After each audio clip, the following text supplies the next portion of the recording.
Good morning and welcome to the First Unitarian Church of Salt Lake City. Thank you so much for joining us on this beautiful Sunday morning to worship, to celebrate, and to support each other in community.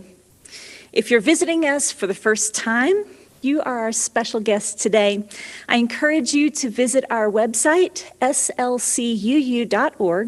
or our social media channels to learn more about our congregation and how you can be a part of it. Just a couple of announcements as we begin our service today. First, I want to update you on the votes that we took at our congregational meeting last week. There were 4 questions on the agenda: the election of new board and new endowment committee members, a motion to continue the budget from 2021 through to the third quarter of this year, and the adoption of the 8th principle. And I'm pleased to report to you this morning that all 4 of the motions carried with overwhelming support. That's right, we are now an 8th principle community. Now, we will have some work to do to really live into the fullness of the promise of the 8th principle, but for now, it's worth taking a moment to celebrate. So congratulations to you, and thank you for accepting the challenge. Now, if you aren't familiar with the proposed 8th principle of Unitarian Universalism, you can go to this website, 8thprincipleuu.org, to learn more about it. Second, our small group ministry year is drawing to a close, and we want to get your feedback on how the year went for you. So in your Torch email this week, you'll see a link to a survey where you can answer questions about our Soul Matters materials, how your group functioned, and what you'd like to see us do or maybe do differently next year. So please take a moment to complete that survey this week. Next, Pride Week is coming up quickly, and there are 2 events that I want you to know about. First, on Wednesday, June 2nd at 7 o'clock in the evening, First Unitarian Church is hosting this year's Pride Interfaith service as part of the citywide Pride Festival. This is an evening event live on Zoom, just like what we're doing right now, featuring participants from many diverse faith communities across the Salt Lake area. Our guest speaker this year is trans activist Angie Rice, who recently won her case before the Utah Supreme Court to change her gender marker on her birth certificate. Now, proceeds from the evening's offering will go to benefit Transgender Education Associates of Utah. You will need to pre-register for the event. It just takes a moment, and you'll find the link for pre-registration on our website or on the Utah Pride Center website, utahpridecenter.org. Then, on Pride Sunday, June 6th, we will have a joint worship service with our friends at South Valley Unitarian Universalist Society in Cottonwood Heights. Just as in years past, we will have our service early that day at 9:30 to accommodate folks who want to get downtown to participate in the Pride March. But just like everything else this year, it's going to be a little bit different. This year's Sunday event is a march, not a parade. So we won't have to go to a special place to line up. You just go downtown. The march is going to start up at the Capitol and go right down State Street till it gets to Liberty Park. And you can join up any place along the route. Or you can just join the crowd at Liberty Park if it's too far for you to march. I'll have more details about this next week, so stay tuned. Just wanted to put the bug in your ear so you'd be thinking about it. Now, I know I just went through a lot pretty quickly, so if you missed any of that, not to worry. It's all in your Torch email. For now, though, let's quiet our minds and our hearts. Take a breath to settle into this place wherever you are.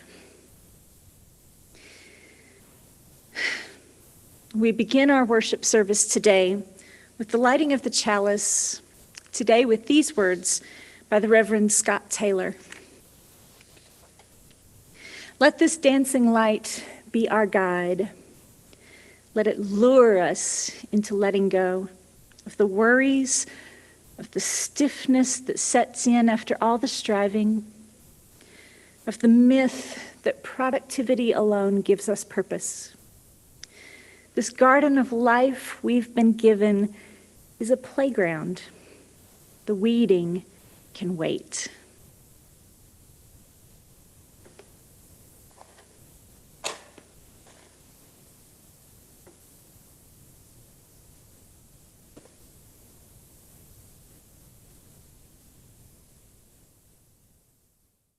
Who here loves science?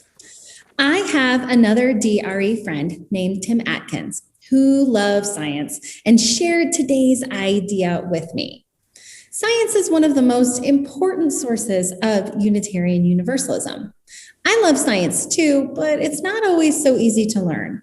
For some people, the most difficult science to study is physics. Physics is the study of matter and energy, and some physicists study the different kinds of energy. The two most common kinds of energy that I'm going to talk about today are potential energy and kinetic energy. So let's start by exploring the idea of kinetic energy. Kinetic energy is the energy of movement. Examples of kinetic energy would be throwing a baseball, downhill skiing, an asteroid falling to Earth. Kinetic energy happens when an object is in motion.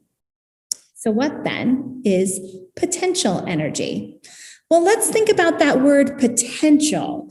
It means that something hasn't happened yet, but could happen. Potential energy is the energy that is stored up, resting, waiting to be used for something like movement. So now that we've talked about these two important kinds of energy, there's one big rule of energy that I want to talk about, and it's very important. Energy is never created nor destroyed. Let me repeat that one more time. Energy is never created nor destroyed.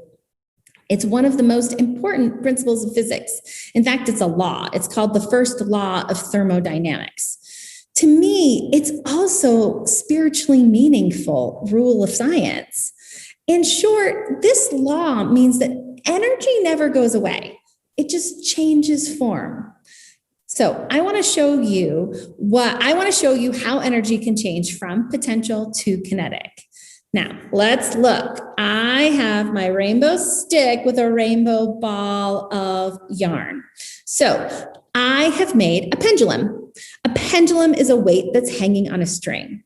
So what do you think happens when I lift it up about, I'm going to make it a little longer, about a third of the way? It starts swinging. Now, what happens if I raise it even higher? So look, it's actually moving faster than it was when at the bottom of the arc. The higher I raise up the ball, the faster it goes. That's because when the ball is raised up, I'm giving it more and more potential energy. All of that potential energy changes to kinetic energy because energy is never created or destroyed. Now, what happens if I don't put any energy into it, potential energy into it at all? It doesn't really move. It stays pretty still. Without potential energy, there's no way for it to move. We're inspired in our spiritual life by science and what we learn about science. And this is another one of those lessons. The first lesson, we all have potential. We all have the potential to change who we are, what we believe, what we do, because the potential energy inside us can change into kinetic energy and move us in all sorts of ways. And I want us to think about another lesson in this. In order for us to move, we need to charge up our potential energy. We have to recharge our batteries for them to work. We have to lift that ball higher in order for it to swing back and forth. We have to expand our amount of potential energy to change the world. Because once we run out of potential energy, we can't keep moving forward. We stop, we burn out, we give up. It's this radical idea that in order to do more in the world, sometimes we need to do less. We need to rest, stop, restore some of our potential energy. We all have different ways that we like to rest. Some people pray, some people meditate, some people binge on Netflix, some people make art, some people find that playing with friends recharges their energy. This time of year, I'm spending a lot of time outside in my garden, resting, recharging. I know that I need a break, and I'm sure that you do too. However you do it, if we want to keep moving forward, we also have to take the time to rest and recharge our potential energy. Let's spend a little extra time doing something that you know will recharge your potential. As we join together now in a spirit of prayer, meditation, or reflection, I invite you to check in with your body right now. Is it well supported? Is it comfortable? Does anything itch or pinch? Give yourself a moment to address those itches and pinches now. Then stretch your hands up over your head as far as you can go without overdoing it. Breathe in and then release your hands in front of you. Take a moment to be grateful for this breath, this moment. We are here together, even though we are apart. The togetherness is real. It's not an illusion. Give yourself a moment to consider your body. Do you most often think of your body as a friend or an adversary?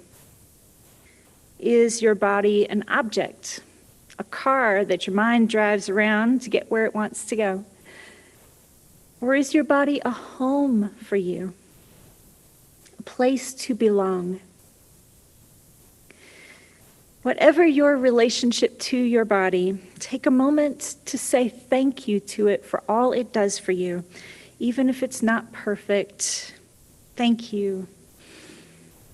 Thank you for everything.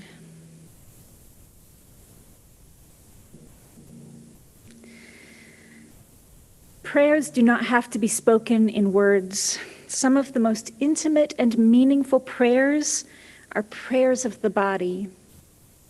The body, listened to, has so much to say. You can let your eyes close if you like, and just rest in being for a moment. Listen carefully to your body. Hear what it wants to say to you. If it's tired, hear that. It's okay to be tired. You don't have to be on all the time. You don't have to pretend that you have enough energy. It's okay to say yes to rest. Ask yourself, what's holding you back from getting the rest that you need?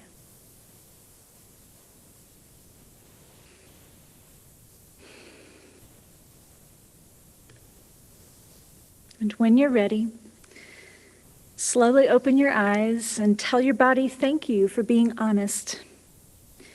I wonder if you can make time today or this week to rest intentionally, not to collapse in fatigue when you just can't go on any longer, but to give your body what it needs before it asks. When you feel well rested, can you help someone else to recognize their own fatigue and perhaps take something off their hands so that they can get some rest? As we go through this week, my wish for each of you is that you will be gentle with yourself and with your body, that you will put rest at the top of your list rather than the bottom, that you will meet other tired folks with gentleness and grace. Amen.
I want to begin my sermon today by letting you in on a little secret. I'm a little nervous today. I mean, no matter how many sermons you've preached, no matter how comfortable or how confident you are about the subject matter, it still makes you a little nervous to stand up here in this God box and bring a word to the people. And that's not a bad thing. If I don't feel at least a little bit nervous about what I'm saying, am I really saying anything that matters? So then it will come as no surprise to any of you that I'm a little bit nervous today, because I'm always a little nervous. But there's an extra layer of anxiety today, because what on earth does one say on the Sunday after the beloved minister of 34 years preaches his final sermon and leaves this pulpit for good? First of all, what does one say that hasn't already been said in 34 years? But even more than that, I feel a little bit like Trevor Noah following Jon Stewart on The Daily Show. Like, how can you prepare for years? You still can't follow an act like that. On the other hand, there's a lot to celebrate right now. Here in our church, though we're not quite ready to open the doors of our chapel for worship, things are returning to life. It feels good just to be in this pulpit again. All year I've been preaching to my phone, and I guess I still am preaching to a camera, but now that the worship team is all fully vaccinated, we can be together in the chapel leading worship as a team. And that feels like a step towards something we recognize as normal. It's been a long year, And while it will still be a while before I'm looking down into pews full of happy Unitarian Universalists, it still feels pretty good. And things are starting to feel different all over. While we're still wearing our masks most places, at least we can now go places. We're making dates to see friends and travel plans. I bought some concert tickets this week, confident that my vaccinated family will be able to go and have a good time. The trees are now full of green leaves, and we too feel like we're starting to come back to life, reclaiming the time that we lost to the pandemic, resolved not to waste a single moment. For some of us, the last thing we want to do is rest. We might feel that we've been resting for months now, stopped in our tracks or pacing the floor of our makeshift home offices, unable to move forward with our plans. But was this truly a time of rest? How many of you, after over a year of pandemic isolation, truly feel rested? That was the advice, you may recall, back last March when lockdowns were imminent and the death toll just starting to rise. Think of it as a forced vacation. Enjoy the chance to skip the commute, clear your schedule, take this opportunity to pick up a new hobby or a new career. Bake bread and slow down and savor life in its simplicity. Now, did any of you actually do that? Because I didn't. On the contrary, many, instead of choosing a new career, were forced out of their jobs, either by cutbacks or layoffs, or by the woeful lack of childcare options in this country. Rather than slowing down, many of us doubled our pace by having to learn to do our jobs all over again, this time virtually. Parents were now working from home while also caring for children and managing online learning so that there was never a break. You couldn't even escape to the office or the grocery store for peace and quiet. Never mind the emotional toll of isolation, with children and adults alike experiencing mental health crises for the very first time, and the psychic weight of knowing that thousands were dying but unable to see them or mourn them. And don't forget, while all that was happening, the most contentious election of our lifetimes was also going on. No, this was not a time of rest or recovery, no matter how mentally disciplined or resilient you were. You have been fighting this whole year. Just as many of us often feel that we need a vacation after our vacation, so our culture, our society, needs a rest from the enormous strain we've all been under.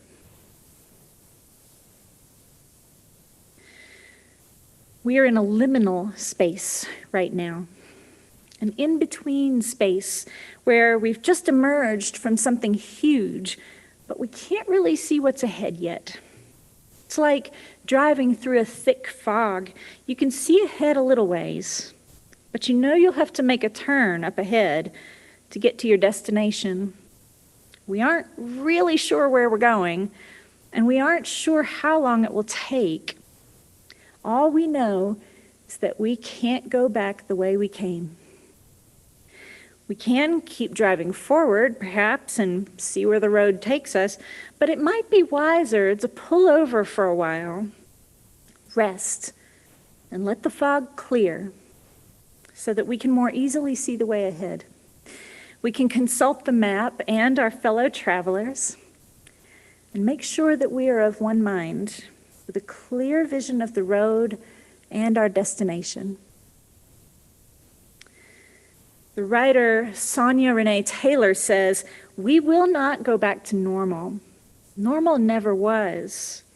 Our pre-corona existence was not normal, other than we normalized greed, inequity, exhaustion, depletion, extraction, disconnection, confusion, rage, hoarding, hate, and lack. We should not long to return, my friends. We are being given the opportunity to stitch a new garment, one that fits all of humanity and nature. In all of our rush to get back to normal, have we stopped to consider what normal really is? Is that something that we want to go back to? Humanity, as Taylor says, has an incomparable opportunity right now to change what normal looks like. We no longer have to imagine working from home as an option for more people. We no longer have to imagine free healthcare. We no longer have to imagine a winter with no inversion. This year, we got to experience all of those things. Now we just have to make them normal, along with all the other things we imagine. Free childcare for every family, an end to homelessness and poverty, a world completely free from racism and homophobia. Seems impossible until it's done. But riding that bicycle while we're still building it gets exhausting after a while. We need to carve out downtime for ourselves as individuals and as a society to do nothing but dream. Dream big dreams about the world we want to see, and small dreams about what is within our own capabilities. What can I accomplish with my own two hands? What small part of the big dream can I create right here where I am? This is true for our church community as well. We have a unique opportunity in the next 2 years to create a church that is more welcoming, more focused, more faithful, more integrated across generations and experiences, more in tune with what the world needs from us right now. We are a church that identifies strongly as an activist church, a church that isn't satisfied with talking the talk. We want to be doing things, and that's beautiful. But the next 2 years of our church life together are a chance for us to see what it might feel like to rest and really see each other. A chance to consult our map and our fellow travelers and make sure we are all headed in the same direction together. Now, as we are beginning to slowly reopen our church building, is a great time for noticing our church in a new way. How do I feel when I come into this place? What stands out that I may never have really noticed before? Do I fall right back into my same familiar motions? Do I sit right back on the same pew I always used to sit on with the same people? What feels good and familiar? And what suddenly feels weird and out of place? Just notice it for now. Resist the urge to change it right away, but let your imagination run out in front of you and dream of the possibilities. This also applies to our social justice initiatives. We've all watched from behind our windows this year as the whole world seemed to burn. Our hearts, too, are on fire to bring some love and relief to this hurting world. But the most effective social justice work requires regular rest, recovery, and reflection. And we can't allow ourselves to feel guilty about that. If we are constantly doing and giving and fighting, we soon find ourselves burned out from within, with little left to give. What comforts us and allows us to rest is knowing that we are not alone in the struggle for a better world. There are other churches and faith communities, other social justice organizations, other individuals out there who are doing the work with us. No one of us is responsible for saving the world all by ourselves. And deep down, we know we couldn't if we wanted to. We are interconnected. And when we stop to rest, others will lift up our burdens, and we'll be there to carry theirs when it's their turn to rest. So the church can afford to pause and really listen to the city around us, the country around us, and listen to each other, and listen to the call of the world that can only be heard when we are slowed down enough to hear it. One of the most exciting entrepreneurial ministries in America right now is one that's so slow you might miss it. The NAP ministry, created by Tricia Hersey. Yep, you heard me right. Hersey creates lush, beautiful outdoor spaces where people, particularly Black people, can stop and take a nap. Hersey was a ministerial student at Candler Divinity School in Atlanta, Georgia, a burned out African-American graduate student living through days of police brutality and civil uprisings. In an attempt to hold herself together as a student and as a human being, she started taking serious naps every day. It restored her not to increased productivity, but to seeing that productivity itself is a sham. Why do we feel so much pressure to produce and perform?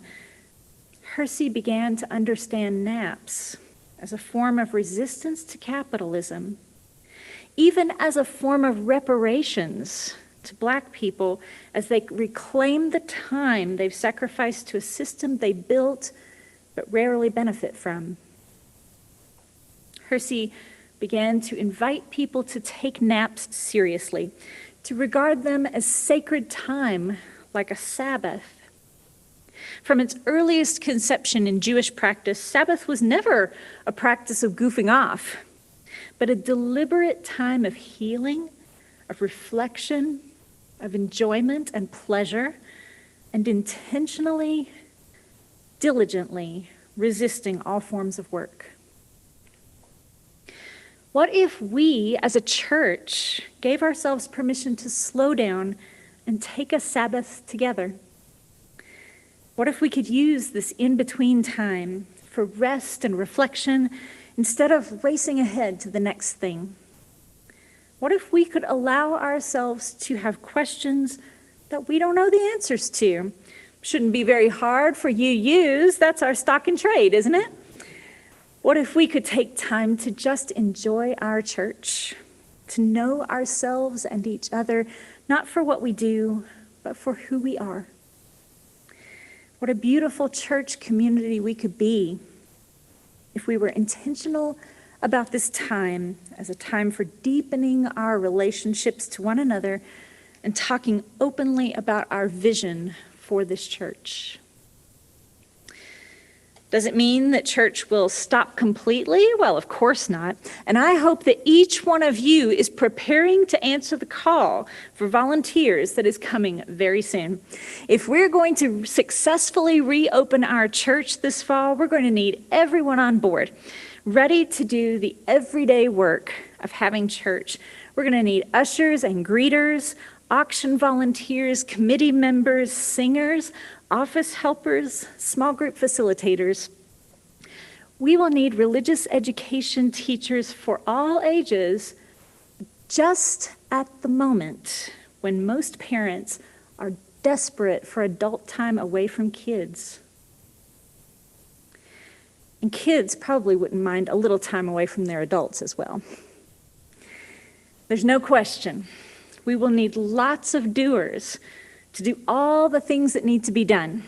But this is a call for us to do what we're doing intentionally, mindfully, considerately, noticing when things aren't quite right, and gently calling one another's attention to those things. Do you see what I'm seeing?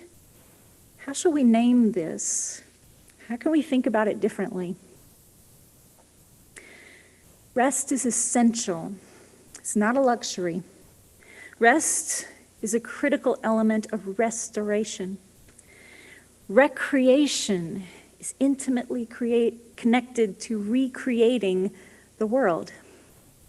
We cannot give ourselves to one another if we don't take time to recover ourselves. And we cannot heal the world if we ourselves do not make time and space for our own healing. So let us begin this interim period by devoting ourselves to rest, to Sabbath, to dreams, and also to play. In the meantime, sometime this week, take a nap. You have my permission. Make time to treat your body and your mind gently, to give them meaningful rest and recovery. Let yourself dream. Take time to revel in doing nothing. Block off a time on your calendar and write the word nothing on that space, and then make yourself stick to it. Do nothing. Be bored. See what happens. If doing nothing is really too tough, then maybe use that time to write in your journal or do some artwork to answer some big questions. What do I really want right now? How do I want the world to be different? Let yourself get a little wild with your dreams. And then when the moment is right, you'll be ready to re-enter the world on purpose, knowing what you want and how to get it. May we as a church give ourselves that same permission to rest, to imagine, to dream, and then when the time is right, to come back together here and do church on purpose, on mission, on track to the better church we want to be a part of. May it be so. Amen.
Thank you so much, David. Our closing words today are by one of my very favorite writers on the topic of rest in religion, Walter Brueggemann, and from his book, Sabbath as Resistance. I have come to think that the fourth commandment on Sabbath is the most difficult and the most urgent because it summons us to intent and conduct that defies the most elemental requirement of a commodity-propelled society that specializes in control and entertainment, bread and circuses, along with anxiety and violence. In our own contemporary context of the rat race of anxiety, the celebration of Sabbath is an act of both resistance and alternative. It is resistance because it is a visible insistence that our lives are not defined by the production and consumption of commodity goods. Sabbath is not simply the pause that refreshes, it is the pause that transforms.